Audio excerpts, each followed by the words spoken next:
अस्सलाम वालेकुम दोस्तों, क्या हाल चाल है? अस्सलाम वालेकुम दोस्तों, क्या हाल चाल है?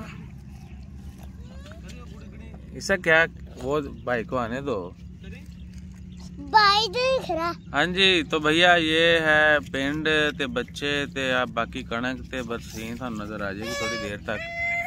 ओए हाँ तो आने दो, सभी को आने दो, इसमें क्या है? इब्राहिम आप नहीं बोले। हाँ तो अपने बाबा के पास जा।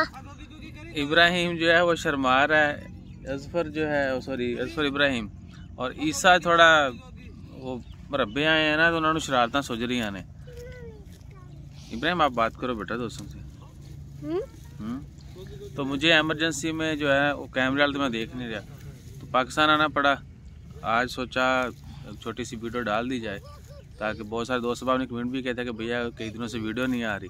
ऐसा क्या हुआ, क्यों शर्मा रहे हो बेटा? नाक भी साफ नहीं किया आपने सुबह सुबह। वीडियो बनाए। तेरी वीडियो बन गई है।